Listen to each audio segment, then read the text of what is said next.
10 choses que l'islam enseigne sur le divorce. Yo les amis, j'espère que vous allez bien. Ces derniers temps, nous avons beaucoup parlé des pasteurs. Et nous avons évoqué dans notre dernière vidéo, le cas des pasteurs qui sont confrontés au problème de divorce, tout en exhortant les chrétiens à prier pour leurs leaders. Aujourd'hui nous allons nous tourner vers une autre religion et essayer de découvrir tous ensemble, ce que nous enseigne l'islam sur le divorce. Mais avant de commencer, n'hésitez pas à liker la vidéo et si vous êtes nouveau sur la chaîne, n'oubliez pas de vous abonner et d'activer la notification pour ne rater aucune de nos prochaines vidéos. L'islam considère le lien du mariage comme un lien solide et béni par Dieu. Il est basé sur l'affection et la miséricorde. Le mariage est aussi un contrat civil solennel liant deux personnes avec des termes et des clauses. L'islam n'incite pas au divorce, cependant il le permet quand la vie dans un couple devient impossible, et quand la vie commune n'est qu'un conflit permanent.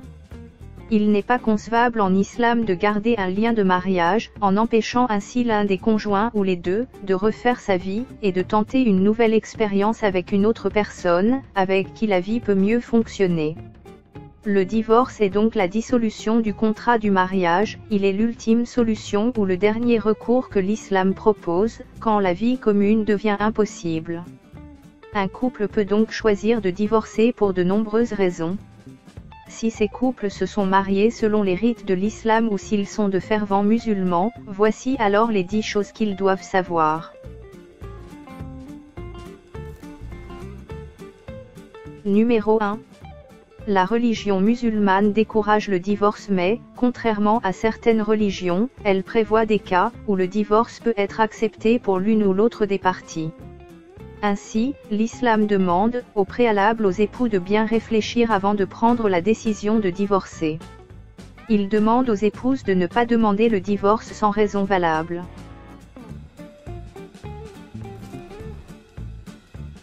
Numéro 2. L'islam encourage le mari et la femme à nommer des arbitres comme première étape pour faciliter la réconciliation dans le processus de divorce.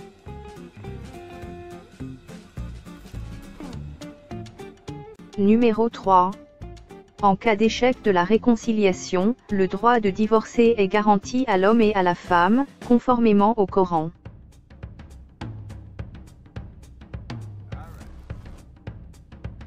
Numéro 4. Lorsqu'un homme demande le divorce, il est connu sous le nom de talaq.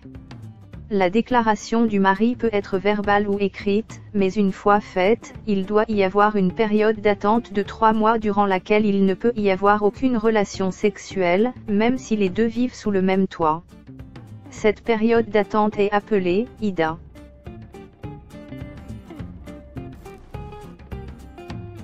Numéro 5.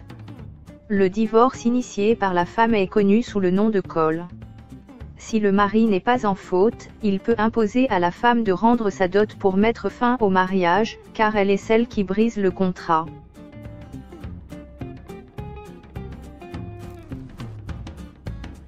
Numéro 6. Dans le cas de talaq, où le mari est le briseur de contrat, il doit payer la dot en totalité, dans les cas où tout, ou une partie de celle-ci n'a pas encore été payée, ou permettre à la femme de la conserver si elle a déjà été donnée en entier.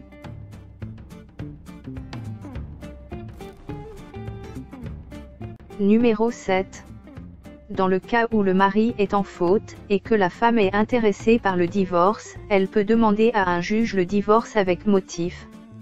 Elle serait tenue de fournir la preuve que son mari n'avait pas rempli ses responsabilités matrimoniales. Numéro 8. L'un des motifs légitimes de divorce est le comportement immoral ou non islamique de l'époux. Par exemple, si l'un des époux est impliqué dans l'adultère ou la fornication. Dans ce cas, ils ont le droit de se séparer, ce qui constitue un motif légitime de séparation.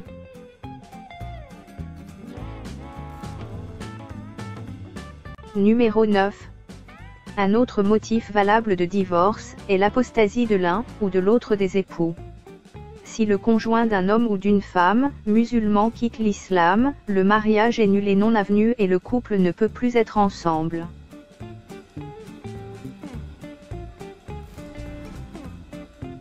Et pour finir, en numéro 10, le prophète a déclaré, je cite, « Parmi les choses légales, le divorce est le plus détesté par Allah. Les époux devraient éviter le divorce autant que possible. S'ils ont des difficultés et des problèmes, ils doivent essayer de régler leurs différends et demander l'aide de leurs parents, amis ou conseillers professionnels. »